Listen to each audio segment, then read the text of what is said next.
Chapter 1. Kael. The Grand Solstice Hall smells like wealth, power, and impending emotional catastrophe. Polished marble, expensive cologne, champagne, fresh lilies overflowing from silver vases taller than me, and underneath it all, threaded through the air like something warm and dangerous, the scent of alphas. Too many alphas. It presses against my Omega instincts in relentless waves, all spice and smoke and dominance, reminding me exactly what tonight is. A mating ceremony. My mating ceremony. I adjust the sleeves of my ceremonial robes for the 5th time in 10 minutes. "Stop doing that," Elias mutters beside me. "You look like you're trying to aggressively exfoliate." "I'm nervous." "You've said that 14 times. That sounds made up. I started counting after the 7th. I glare at him weakly. Unfortunately, weak glaring loses some impact when your hands are visibly shaking. Elias notices immediately. "Oh, wow, you're actually terrified." "I'm not terrified. You look one inconvenience away from throwing up on a nobleman. That is a disgusting thing to say to someone moments before a life-changing romantic event." "You're right, sorry." He pauses. "Try not to vomit on the rich people." I hate him. Not truly, but enough that I briefly consider shoving him into the decorative fountain near the staircase. The hall stretches endlessly around us, glittering beneath crystal chandeliers that cast golden light across black marble floors. Elite families gather in clusters beneath towering silver banners embroidered with pack crests. Omegas gleam in silk and jewels. Powerful alphas stand like predators in tailored suits worth more than my childhood home. Everyone looks beautiful. Everyone looks composed. Meanwhile, I feel like my internal organs are trying to escape through my mouth. Because somewhere across this hall, Lucian Virek exists. My pulse trips the moment I spot him. Oh no, that should genuinely be illegal. Lucian stands near the ceremonial dais speaking to another alpha heir, one gloved hand tucked lazily into the pocket of his black suit pants. The formal wear looks custom-made for him. Sharp, dark fabric stretching perfectly across broad shoulders and a narrow waist. Silver cufflinks glint beneath chandelier light. His dark hair is swept carelessly away from his forehead, exposing the devastating structure of his face. Sharp cheekbones, straight nose, cold silver eyes that always look vaguely unimpressed with humanity. And God help me, he's beautiful. Like offensively beautiful, the kind of beautiful that makes intelligent conversation difficult, the kind of beautiful that has ruined the last 3 years of my life. "Your face is doing the thing again," Elias says. "What thing?" "You're staring again," Elias sighs. "I'm admiring respectfully. You're mentally climbing him." I choke. "That is not... You look at that alpha like you'd let him ruin your credit score." "I don't even have a credit score." "You'd let him invent one just to destroy it." I hate that I laugh, mostly because he's right, pathetically right. Lucian glances up suddenly. Our eyes meet across the crowded hall, and every coherent thought leaves my body immediately. Fantastic. Wonderful. I love being an Omega. His gaze holds mine for one unbearable second before sliding away again, cold, controlled. My stomach twists anyway, because maybe that's just how Lucian is, reserved, difficult, careful.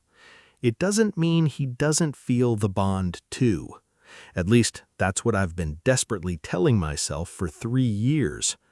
The first time I meet Lucian, I'm 17 and carrying too many books through the university archives.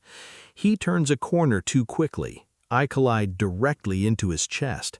Books hit the floor. And then His hand closes around my wrist. The world changes. Not dramatically, not instantly, just enough.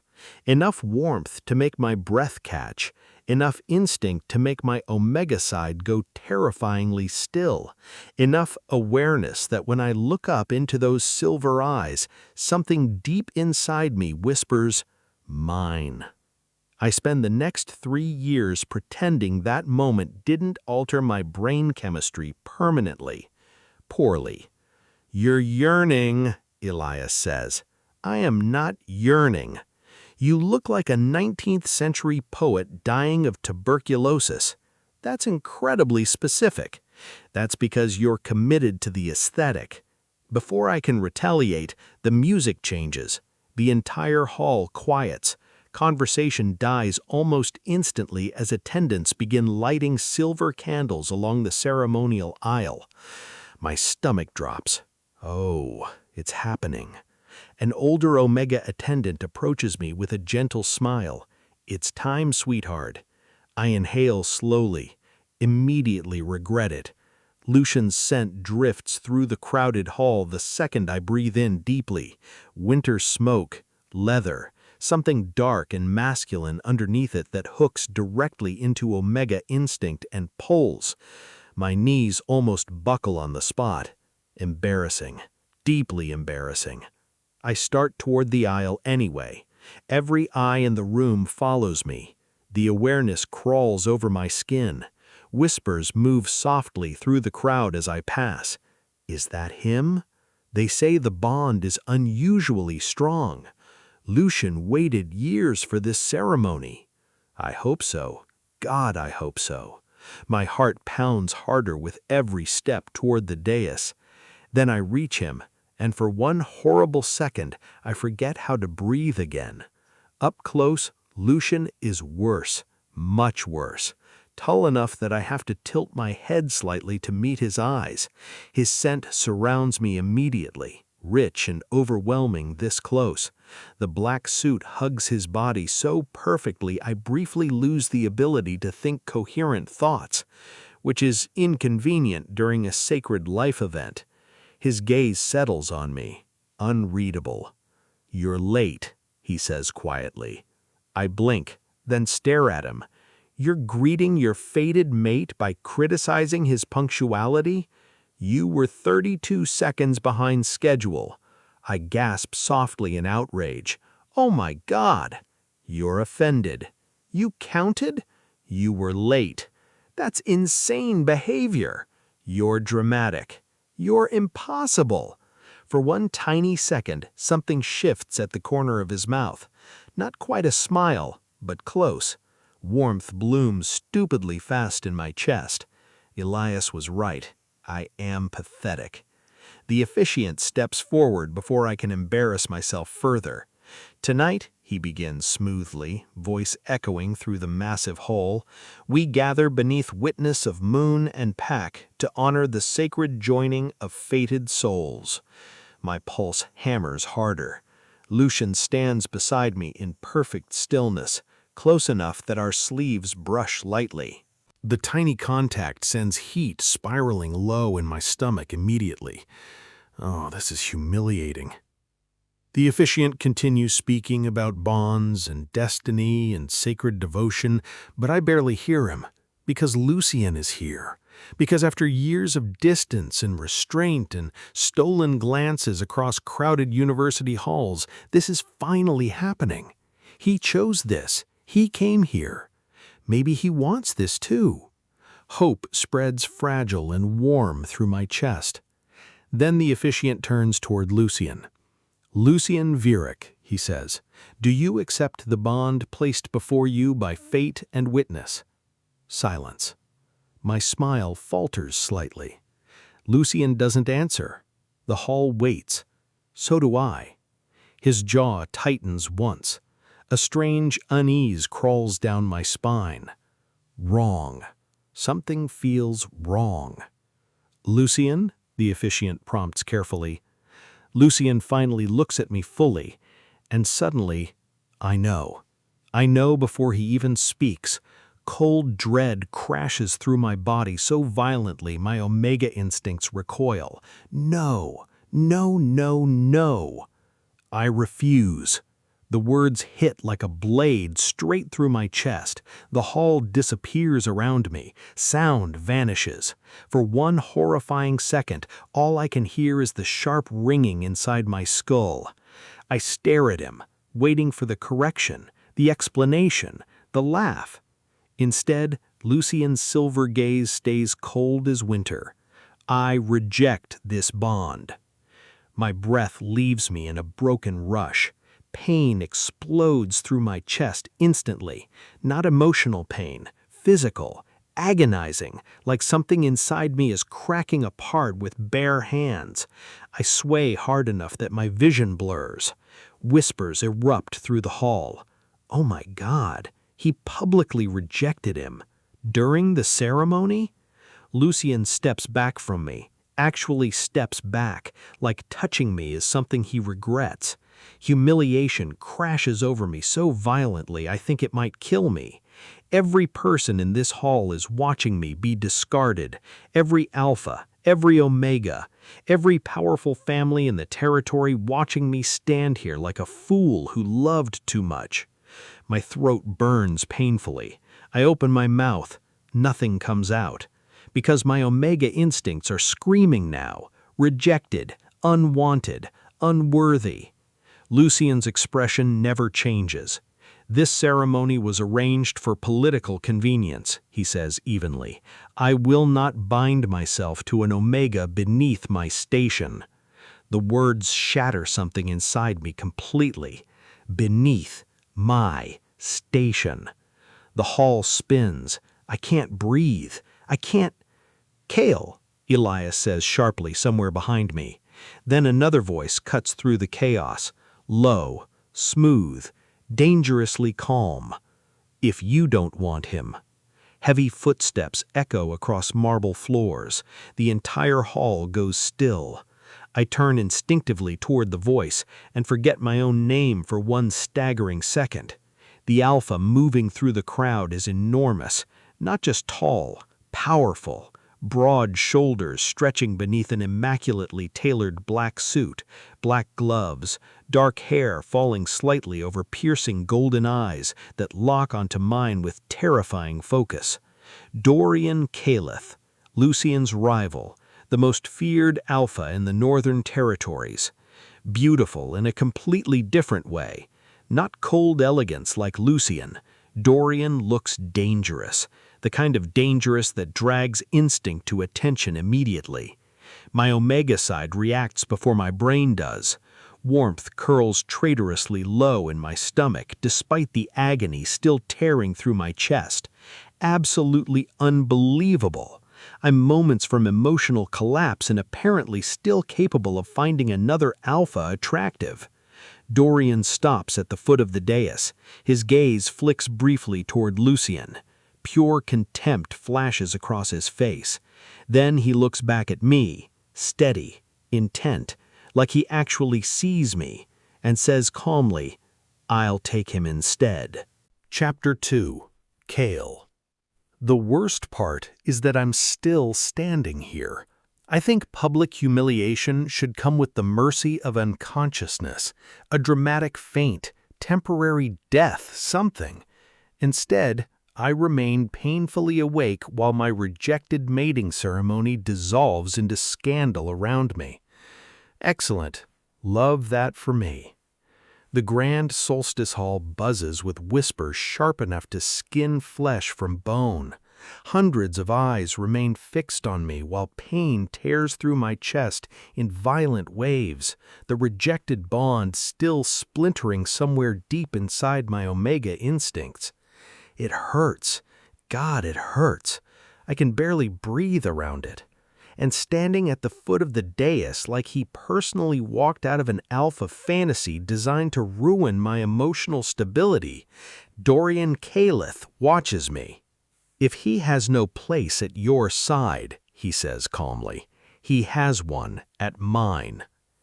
Gasps ripple instantly through the hall, because everyone here knows exactly who Dorian is.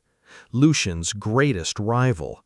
The alpha who has spent years tearing business contracts, territory negotiations, and political alliances from under the Vyric family with terrifying precision. Lucian's expression hardens immediately. "There is no place for your interference here, Kaelith." Dorian finally looks at him fully and smiles. Oh, that smile is deeply concerning. Not warm, not kind. The kind of smile powerful men wear before destroying something expensive. "You lost the right to decide that," Dorian replies smoothly, "about 30 seconds ago." The officiant steps forward quickly, visibly panicked. "Alpha Kaelith, this is highly irregular. The Omega in question is already bonded." Dorian laughs softly, not loudly, which somehow makes it worse. How is he Lucian's Omega when Lucian rejected him in front of half the territory? Silence crashes down again. The officiant opens his mouth, closes it, because there is no answer to that. Lucian's silver eyes flash coldly. "This is not your concern." "No?" Dorian tilts his head slightly. "Then why do you look angry?" For the first time since this nightmare began, Lucian's composure cracks, only slightly, but enough. "You're pathetic," Lucian says, "taking scraps your enemy discarded." The words hit harder than they should. Scraps. My throat tightens painfully. Dorian, however, looks entirely unbothered. "If you think he's a scrap," Dorian says calmly, "you're even stupider than I assumed." The hall goes dead silent. I think several nobles stop breathing, because nobody speaks to Lucian Vyric publicly. Nobody. Lucian steps forward slowly. Danger radiates off him instantly. "You've always enjoyed stealing what belongs to me." Dorian's golden eyes flick toward me briefly. Something unreadable moves through his expression. Then, "You made it very clear he doesn't belong to you." My vision blurs suddenly, not from the room, from tears. Fantastic. I'm crying now, in public, in front of every elite family in the territory. This evening truly finds innovative new ways to ruin my life. I turn my face slightly, trying desperately to breathe through the humiliation clawing up my throat. Then warm fingers touch my dac. I flinch instinctively. Dorian has moved beside me without me noticing. His large hand presses firmly between my shoulder blades, rubbing slow circles through the thin ceremonial fabric. Grounding, steady. The simple touch nearly destroys me completely. Because Lucian would never do this. Never. Not publicly. Not where anyone could see softness. Dorian's scent settles around me immediately. Dark amber, smoke, expensive leather, something overwhelmingly alpha beneath it that wraps around my distressed Omega instincts and quiets the sharpest edges of panic almost instantly.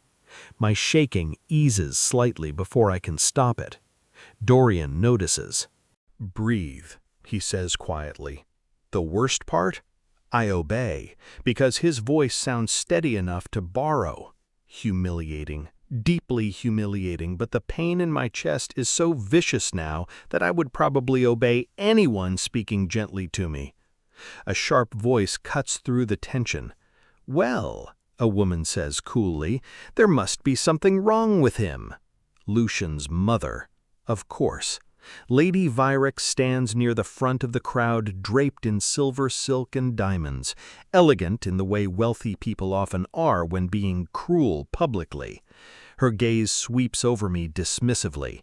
"If Lucian rejected the bond," she continues smoothly, "the Omega is likely defective in some way." The words hit like another slap across the face. Defective. Around us, whispers intensify immediately. Perhaps the compatibility failed. I heard unstable Omegas can... No wonder Lucian refused. My stomach twists violently. No, I say immediately, voice cracking horribly. That's not— Emotion closes painfully around my throat before I can finish. Dorian does it for me. If he's flawed, I still want him. The room stills again. His hand never leaves my back. Lady Vyrick looks almost amused. How noble. No, Dorian replies, just honest. Lucian scoffs softly. You're embarrassing yourself. Dorian finally turns fully toward him, and suddenly the temperature in the hall seems to drop 10 degrees. Interesting, he says mildly. I was just thinking the same thing about you. Lucian's jaw tightens. They stare at each other like two apex predators deciding whether murder is socially appropriate at a mating ceremony. I don't understand any of this. Why is Dorian doing this? He and Lucian hate each other. Everyone knows that. So why step in now? Lucian rejected me, publicly, brutally. Dorian gains nothing by involving himself. Unless this is just another way to humiliate Lucian. The realization twists painfully in my chest. Of course, that makes sense. I'm not a person here. I'm leverage, a weapon, something useful to steal. Hot tears spill down my face before I can stop them. Mortifying. I press shaking fingers against my mouth immediately. Dorian looks down at me, and something in his expression changes instantly. The cold amusement disappears. What did he say to you? He asks quietly. What? Your thoughts changed. I stare. That is an alarming observation from someone I met approximately 30 seconds ago. You don't need to pity me, I whisper hoarsely. Pity? Yes. The word tastes awful. You're taking me because it embarrasses him. For one long second, Dorian simply stares at me. Then he says flatly, Kael. My pulse stumbles strangely. I don't know why hearing my name in his voice does that. You think I'd publicly challenge Lucian Vyrick for a joke? I don't know why else you'd do this. Something dangerous flickers across his face. Not anger at me, anger for me, and somehow that feels worse. Maybe, he says quietly, I simply don't enjoy watching people get hurt unnecessarily. The gentleness in his tone nearly undoes me. Lucian notices immediately. A sharp, ugly laugh leaves him. Oh, this is pathetic, he says. You're comforting him already? Dorian's hand stills briefly against my back. Lucian continues mercilessly. Careful, Kaelith, he gets emotional quickly. The humiliation burns so hot I physically flinch. Lucian looks at me coldly. You're crying over a bond rejection like we were actually in love? Something inside me cracks. Not the bond this time. Something smaller, more human. I loved you, I almost say. Instead, I bite down hard enough on the inside of my cheek to taste blood. Dorian's expression turns terrifyingly blank. You're done speaking now, he says softly. Lucian laughs again. You don't get to command me.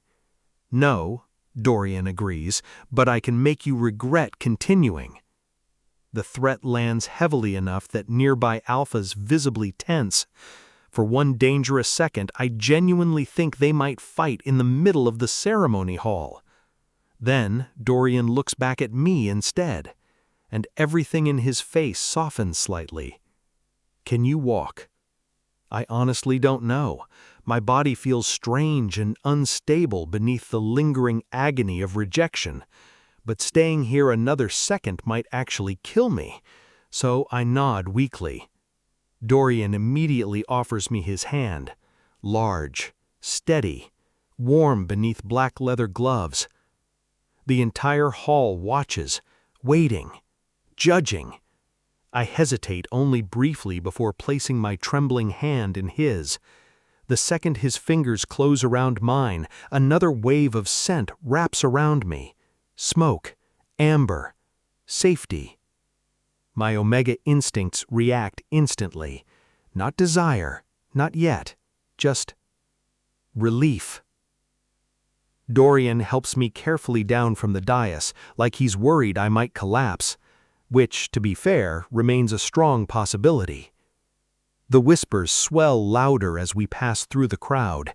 Is he seriously leaving with Kael? This will destroy negotiations between the families. Lucian looks furious. I don't look back at him. I can't. If I see his face again tonight, I might genuinely stop functioning.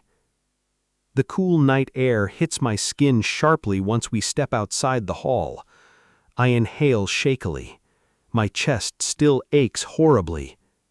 Dorian keeps a firm hand at my back, guiding me down the marble staircase toward a sleek black car waiting near the curb. The driver opens the door immediately. I stop, because suddenly this feels real, terrifyingly real. I look up at Dorian finally.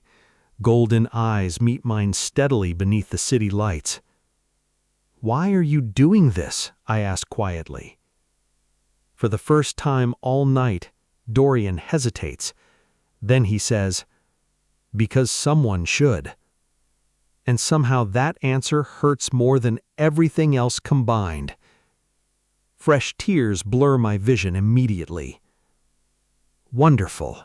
I'm emotionally unstable and deeply attracted to dangerous alphas with unresolved savior complexes. Dorian sighs softly, not annoyed, almost concerned. Then he guides me carefully into the back seat. The door shuts behind us with a heavy click. Silence fills the car instantly except for my uneven breathing. Outside, the Grand Solstice Hall glows gold against the dark city skyline. Inside, Dorian's scent surrounds me completely now. Grounding, warm, overwhelming.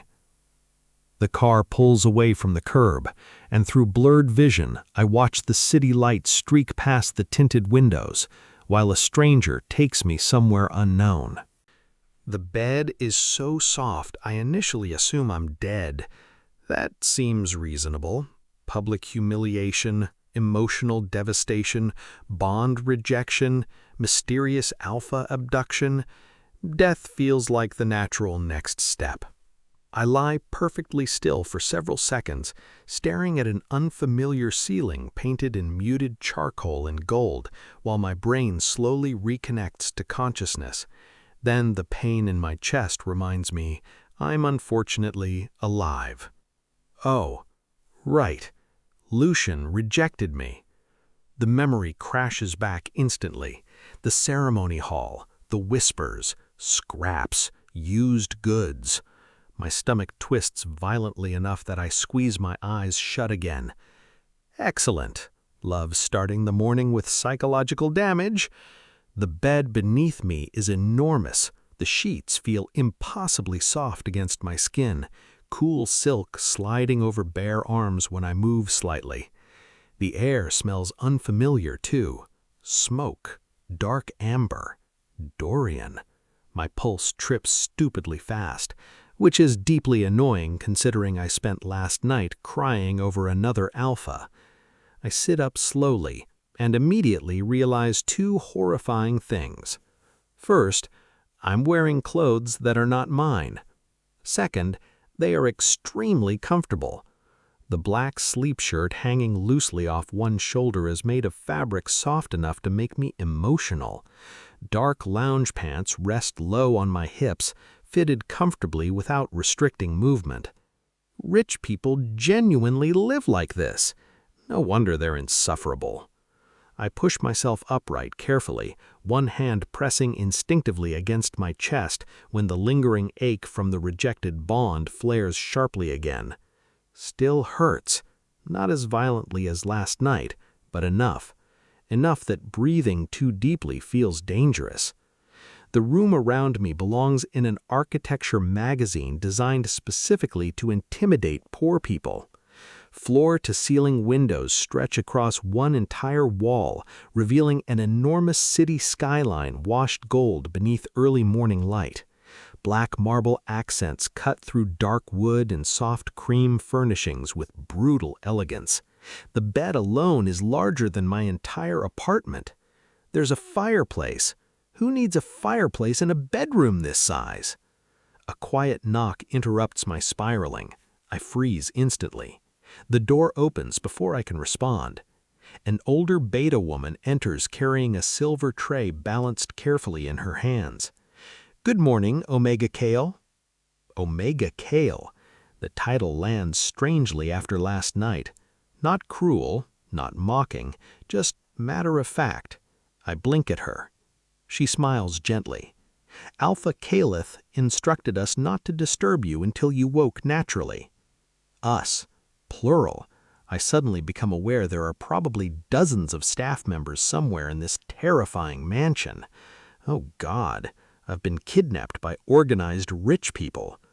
The woman crosses the room gracefully and places the tray near the bed. Tea, fresh fruit, pastries, enough breakfast options to feed a moderately wealthy family. My stomach growls instantly. Traitor. "You may call me Mira," she says kindly. "If you need anything, there is staff available at all hours." I stare at her carefully, waiting for judgment, pity, curiosity. Instead, she simply adjusts the tray slightly straighter because apparently rich people employ staff specifically trained to maintain emotional composure around disasters. "Where is," I hesitate briefly, "Alpha Kaelith?" "Working." The answer comes smoothly, practiced. "Interesting. When will he return?" "I'm afraid I don't know." That sounds suspiciously like a polite lie. Before I can investigate further, Mira gestures lightly toward another door across the room. "Your belongings have been arranged in the dressing suite." Dressing suite. That is not a real phrase, surely. After she leaves, I stare at the closed door for several seconds before forcing myself out of bed. The carpet beneath my feet feels softer than my self-respect. The dressing suite turns out to be a walk-in wardrobe larger than my entire apartment. I actually stop in the doorway. "No," I whisper automatically, "because this cannot be real." Rows of perfectly tailored clothing line dark shelves beneath soft recessed lighting, sweaters, jackets, formal wear, casual clothes folded with terrifying precision, shoes. There's an entire glass case containing watches that probably cost more than my education. A small folded note rests atop one of the shelves. "For your comfort, -DK." I stare at the initials for an embarrassingly long time, then immediately become suspicious. This is how rich alphas lure omegas into pyramid schemes, through cashmere. I opened another door. Bathroom. Of course, the bathroom is also ridiculous. Black marble counters, rainfall shower, bathtub large enough to drown emotionally in. Luxury skincare products arranged beside folded towels. I pick up a tiny glass bottle. It smells expensive. Everything here smells expensive. Even the air feels wealthy. An hour later, I stand barefoot on the private balcony wrapped in a soft charcoal sweater that definitely costs more than my previous monthly rent. The city sprawls endlessly below me. Glass towers, silver bridges, morning traffic winding through streets far beneath the estate built high above the skyline. Dorian's home sits at the edge of the upper district, overlooking the entire city like something powerful enough to own it, which, unfortunately, Dorian probably does. The wind brushes coolly against my face. For the first time since the ceremony, the silence around me feels real enough to think inside.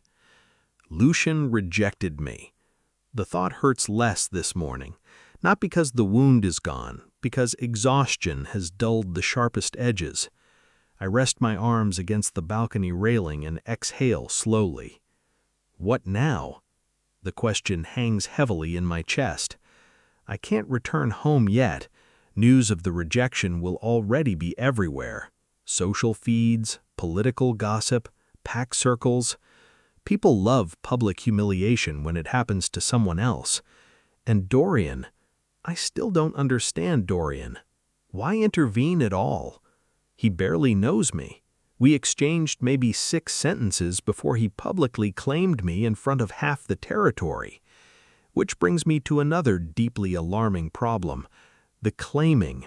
My Omega instincts still react every time I remember his hand on my back, his scent wrapping around me, the quiet steadiness in his voice. Dangerous, very dangerous, because comfort feels suspiciously close to attachment, and attachment got me publicly destroyed yesterday. I spend most of the afternoon wandering the estate because apparently anxiety becomes less overwhelming when accompanied by obscene architecture. The mansion is vast, quiet, almost eerily so. Dark, polished floors stretch endlessly through modern hallways lined with abstract art and enormous windows overlooking the city. Every room feels curated with terrifying precision, minimalist, elegant, cold, like someone built an empire and forgot to make it feel lived in afterward. Staff members move silently through the estate with smooth efficiency, and every single one treats me respectfully. No strange looks, no whispered judgment, no awkward pity, which honestly feels more unsettling than open hostility. By evening, I discover 3 additional horrifying developments. 1, someone has stocked the library with books I actually enjoy. 2, the kitchen staff somehow learns my favorite tea after hearing me mention it once. 3, a new phone appears beside the bed without explanation. I stare at it suspiciously. This feels less like hospitality and more like being adopted by a terrifyingly competent alpha. Days pass strangely after that. Dorian remains absent, always working, always unavailable, always somewhere else. But evidence of him appears constantly. New clothes folded neatly in the wardrobe, a winter coat after the temperature drops unexpectedly, books left on tables I happen to sit near, tea prepared exactly the way I like it, soft blankets appearing wherever I fall asleep. None of it makes sense, because Dorian himself barely appears, and when he does, it's brief. A glimpse of broad shoulders disappearing down another hallway late at night, the distant sound of his voice taking calls behind closed office doors, dark suits, golden eyes, smoke and amber scent lingering briefly in rooms after he leaves them, then gone again, like he's haunting his own house. On the 4th night, I find myself standing alone on the balcony again, wearing another sweater that definitely belongs to him. The city glows below me beneath cold rain, beautiful, distant, lonely. I clutch the sleeves tighter around me and stare into the skyline. Why claim me just to leave me alone? The question settles heavily inside my chest.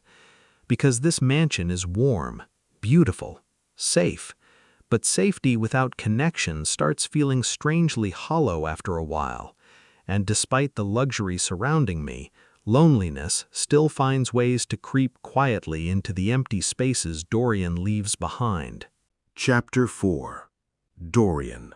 Rain turns the city into fractured gold outside the mansion windows. The storm has been rolling across the upper district for hours now, soft thunder vibrating faintly through the walls, while water streaks down endless panes of glass. Most of the estate is dark when I return. Good. I'm too exhausted for conversation. The negotiations in the southern sector dragged 3 hours longer than necessary because rich alphas enjoy hearing themselves speak almost as much as they enjoy wasting my time. I loosen my tie as I walk through the silent hallway, already mentally calculating tomorrow's meetings. Then I smell it. Salt. Omega grief. My steps slow instantly. Kael. The scent drifts faintly from the partially open bedroom door down the corridor, threaded with sadness sharp enough to tighten something unpleasant in my chest. I approach quietly and stop. Kael sits curled near the edge of the massive bed, knees pulled tightly against his chest beneath one of my charcoal blankets. The room is dim except for a single lamp glowing softly near the window. Rain taps gently against the glass behind him. His shoulders are shaking. He's trying to cry silently. The sight hits harder than expected. For a second, I just stand there, because I know this kind of grief. I remember another Omega crying like this years ago. Smaller shoulders, dark hair. My sister hiding in the bathroom because she didn't want me hearing her break apart after Lucian abandoned her. Something old and vicious twists inside my ribs. Kael wipes furiously at his face before inhaling sharply like he's trying to regain control. He still hasn't noticed me. That hurts unexpectedly too, because it means he's learned to collapse quietly. I lean lightly against the doorway and speak. "Are you okay?" My voice echoes in the empty, cavernous space. "If you want, I can leave you alone." Kael's head jerks up instantly. His eyes are red, his cheeks stained with tears. My heart gives a kick. I feel my ribcage tightening, his alpha instincts buried under the surface crowd my chest. The instinct to take a crying Omega in my arms, hold and soothe him, make him smile, is so ingrained inside me that I have to grit my teeth to keep myself planted at my spot. "Leave me alone. That's all you've done for days," Kael screams. His tone shocks me. I've been so lonely. First Lucian rejected me. Now you're rejecting me. "I'm not rejecting you," I say immediately. "I gave you space," I say lowly, "to grieve what was taken from you." Kael startles violently. His head jerks toward me immediately, his eyes red-rimmed and wet. Embarrassment flashes across his face first, then confusion. "I thought you wouldn't welcome my affections so soon after rejection. I know it's painful for Omegas to be rejected. I gave you time to process." "Oh." Kael's tears stop. He rubs his cheeks with the back of his hand. He looks so cute when he sniffles. For a moment, neither of us moves. Rain fills the silence softly. I don't approach him immediately, don't touch him, don't crowd him, because hurt Omegas are too accustomed to affection becoming ownership afterward. And I need Kael to understand something very clearly. Nothing about this house is a cage. "You thought I was avoiding you." Kael looks down instantly, which is answer enough. Interesting. The realization lands unpleasantly. He interpreted distance as rejection. Again. "I wasn't," I tell him quietly. "You lost a bond, Kael. Even a cruel one leaves damage behind." His throat works slightly before he says, "Most alphas would have gotten impatient by now." I'm not most alphas. That finally earns a tiny, weak laugh. Small, fragile, but real. Something inside my chest eases at the sound. Kael wipes at his face again, clearly mortified by the crying. "You probably regret taking me home," he mutters. "No." The answer leaves me instantly, firm enough that his gaze flicks back toward mine in surprise. I exhale slowly and loosen the cuffs of my dress shirt before finally stepping further into the room. Still not touching him, still giving him space. "I asked you that night why I intervened." Kael nods faintly. "I never answered properly." The room quiets again around us. Rain, soft lighting, his scent lingering warmly through the darkness despite the sadness tangled through it. I study him for a moment before speaking again. "I had a sister," I say. Kael stills immediately. She was an Omega too. Understanding flickers slowly across his face. And there it is, the connection. She liked Lucian a long time ago, before he became obsessed with reputation and political alliances. My jaw tightens slightly. I warned her about him. And? Kael asks softly. And I was right. The old anger still burns hot enough to taste bitter. He courted her privately for months, I say. Told her she was special, promised he wanted a future with her. Kael's expression grows quieter with every word. He impregnated her, I continue flatly, then abandoned her the second his family found out. The silence afterwards feels heavy. Outside, thunder rolls faintly across the skyline. Kael's eyes widen slightly. Dorian. The pack blamed her, I say with a sharp laugh devoid of humor. Of course they did. Omegas are apparently responsible for every alpha mistake in existence. His mouth tightens, because he understands that too. I nearly killed Lucian over it, I admit calmly. That gets another startled blink from him. You say that very casually. I mean it very casually. Kael actually snorts softly through the remnants of tears. Progress. My sister thought her life was over. I continue more quietly. She thought no one would ever want an Omega with a child. His gaze drops instantly at that. There, that reaction, that awful ingrained fear Omegas are taught from birth. Useful only while untouched, valuable only while chosen, disposable afterwards. I hate it. I protected her, I say firmly, even when people gave her grief for it, even when my own pack thought she embarrassed the family. Kael looks back at me slowly. What happened to her? And finally, something gentler settles into the conversation. I lean slightly against the wall beside the bed. She met someone better. His brows lift slightly. An alpha? Yes. Who accepted her child? He adores the kid, I say dryly. Spoils him constantly. It's disgusting. That earns a real laugh this time, soft and surprised. I continue before he can spiral back into his own thoughts.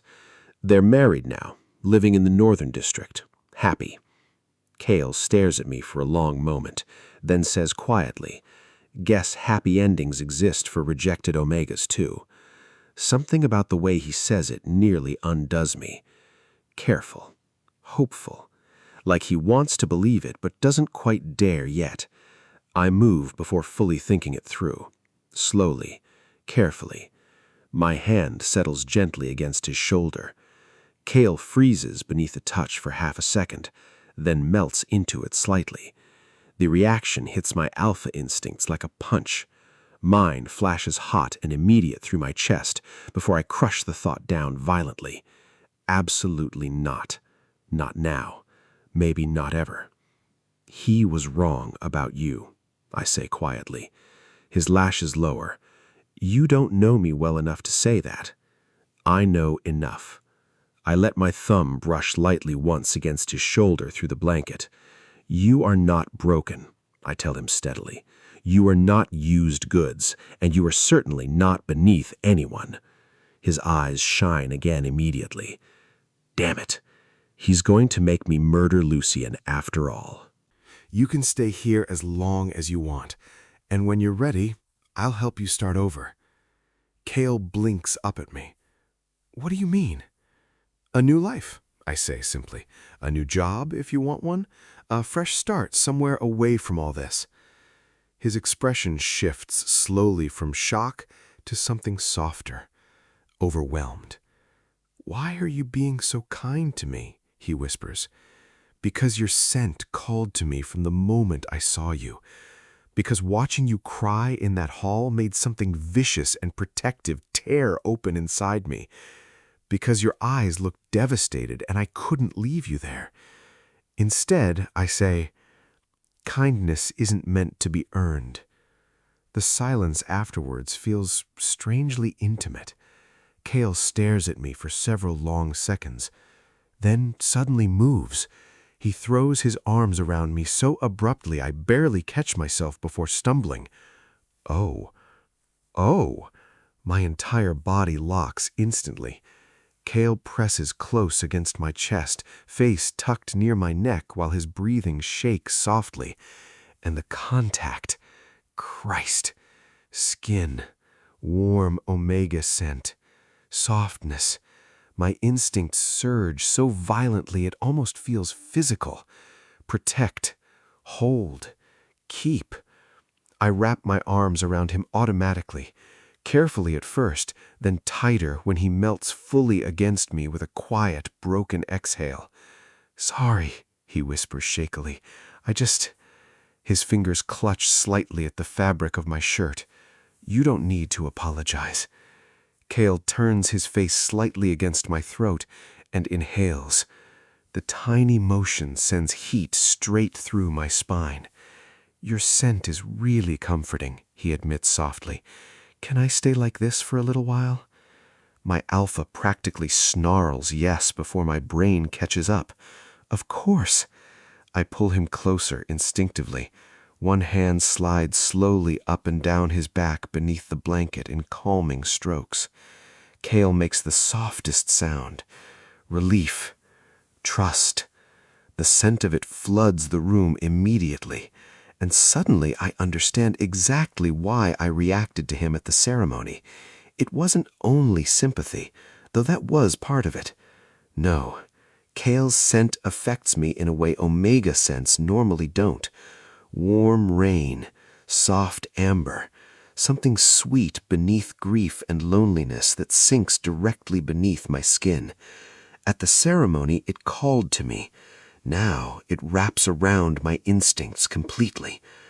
My hand keeps moving slowly along his back, and something dangerous starts happening. Because touching him no longer feels merely protective. It feels intoxicating. I become acutely aware of the softness beneath my palms, the warm line of his throat inches from my mouth, the way he instinctively presses closer every time I tighten my hold. My alpha wants more. Not sex, not yet. Something deeper. To scent him properly. Taste him. Claim him. The thought shocked me hard enough that I go still briefly. Careful. Kael is vulnerable, recovering, and despite the public claim, that does not mean he welcomes my affections. I force myself to breathe evenly. Patience. Whatever this becomes, if it becomes anything, must happen on Kael's terms, not mine. Slowly, Kael lifts his head. His eyes meet mine, and something shifts between us quietly. Because for the first time since I brought him here, he's looking at me differently. Not with confusion, not suspicion, affection, longing. Trust beginning to bloom carefully beneath the grief. The sight hits me harder than it should, and suddenly holding Kael in my arms feels far more dangerous than standing across from Lucian Vierick ever has. Chapter 5. Kael. I develop a serious dependency on Dorian Kaelith approximately 4 days after he lets me cry into his chest for an hour. This feels medically relevant, because before that night I merely found him intimidatingly attractive and emotionally confusing. Now I actively seek him out like a distressed house cat with attachment issues, which is humiliating. The worst part is that Dorian notices immediately. "You're staring again," he says one evening, without looking up from the documents spread across his desk. I blink. "I'm not staring." "You've been sitting on the arm of my chair silently for 12 minutes. That proves nothing." "It proves you're haunting me." I frown down at him. "You say that like it's a bad thing." Dorian finally glances up, and there it is again, that softening in his golden eyes that only appears when he looks at me now. Dangerous, extremely dangerous, because every time he looks at me like that, my Omega instincts immediately start trying to build a nest around him emotionally. The office smells overwhelmingly like him tonight. Smoke, amber, dark cedar. His scent wraps around me, warm and grounding, when rain taps softly against the windows beyond the massive bookshelf lining one wall. I've learned Dorian works late almost every night. I've also learned that if I quietly appear in his office carrying tea, he lets me stay. Not merely stay, linger, curl up beside him, exist near him without expectation, which somehow feels more intimate than anything Lucian and I ever shared. Dorian finishes signing one document before setting the pen aside. Then he reaches up without warning and rests a large hand against my thigh where I'm perched beside him. My entire nervous system immediately dissolves. Oh, wonderful. Love being biologically pathetic. "You're tense," he murmurs. "I'm always tense." That's concerning. I'm an Omega with abandonment trauma. Relaxation isn't really my brand anymore. Dorian's mouth twitches slightly. "You joke about your feelings constantly." "I also cry constantly. I believe in balance." That earns a quiet laugh, warm, low, dangerously attractive.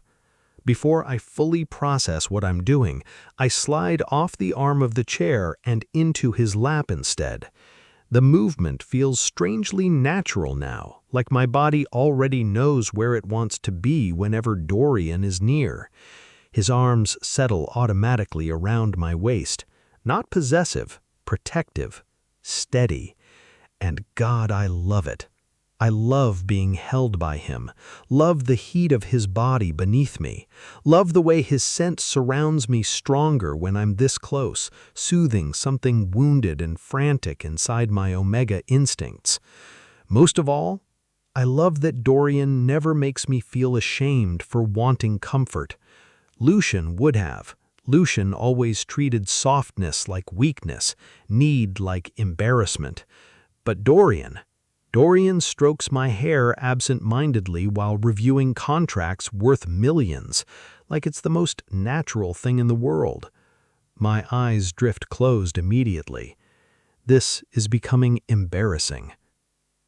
"You're purring," Dorian says calmly. I sit up instantly. I am not. You absolutely are.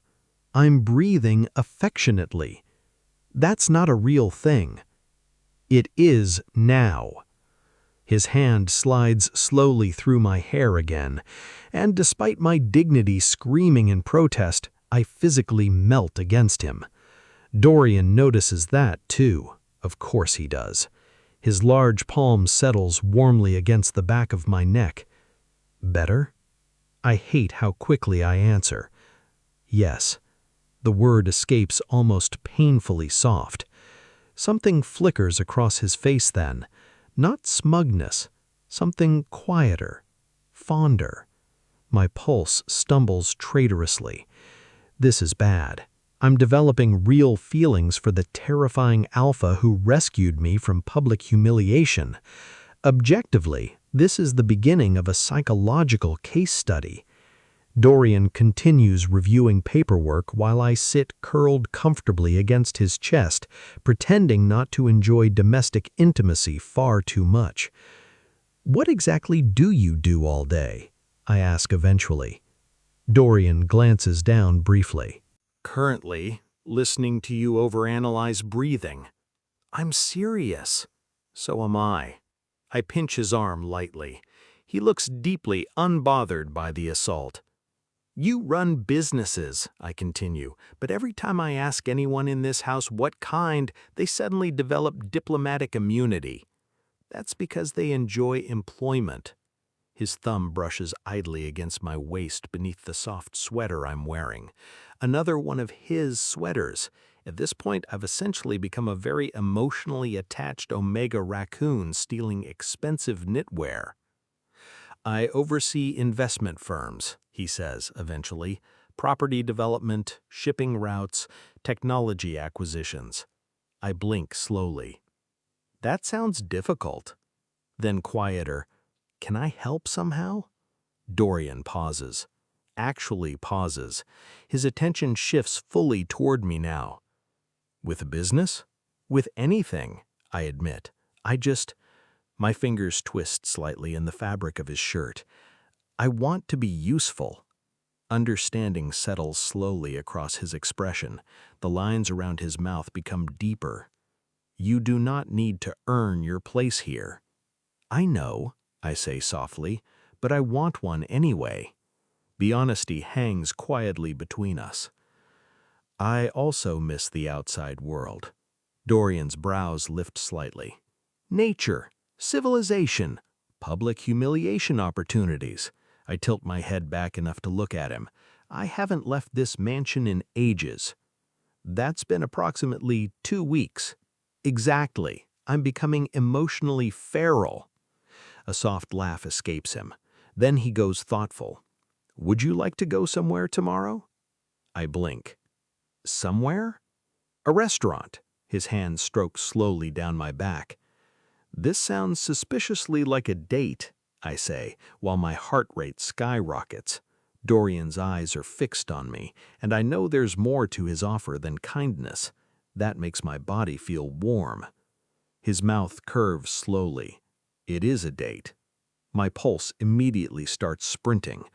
Wait! Wait! Dorian's eyes gleam faintly with amusement. You're shocked? I gesture helplessly. You're powerful and terrifying and absurdly attractive. I assumed this entire situation was fueled mostly by protective instincts and emotional trauma. Those things are involved, he admits calmly, but I also happen to like you.